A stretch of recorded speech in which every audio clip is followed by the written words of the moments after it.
Hello mga katropa, alam nyo ba na may settings nito sa ating keyboard na karamihan ay hindi pa to alam? So magagamit mo ito mga katropa, lalo na kapag mahaba ang gusto mong i-reply sa inyong mga ka-chat, mga ka-text, ay hindi na kailangan mag-type ka na sa inyong keyboard, magsasalita ka lang ay automatic na kusa na mag-type ang inyong keyboard. Okay, so ang kailangan lang dito ay internet connection.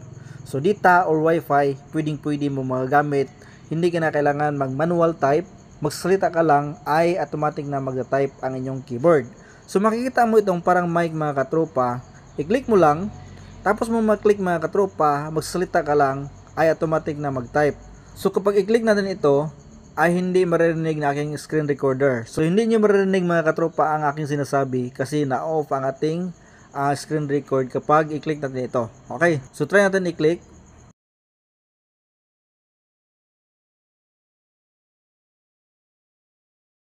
So yan mga katropa, hindi na kailangan mag-type ka sa inyong keyboard. So siya na mismo mag-type, magsalita ka lang, ay automatic na mag-type ang inyong keyboard. So kung wala sa inyong keyboard ang settings nito mga katropa, ang kailangan nyo lang gawin ay pumunta sa Play Store at i-download nyo itong Gboard, the Google Keyboard. So ito mga katropa ang kanyang logo. So i-download nyo lang ito mga katropa.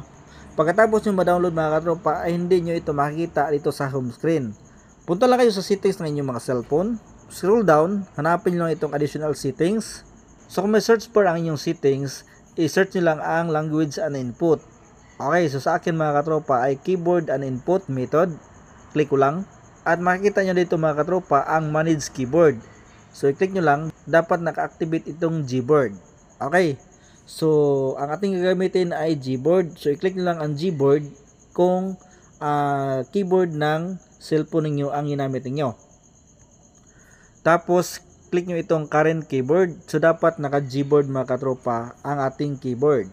So, kapag napili nyo na mga katropa, ito na ang lalabas. Makita nyo na itong parang mic sa inyong keyboard. So, magagamit mo ito mga katropa, lalo na kapag mahaba na ang inyong conversation sa inyong mga ka-chat, mga ka-text, ay hindi na kailangan mag-type. So, magsalita ka lang mga katropa, lalo na kapag mahaba ang gusto mong i-reply.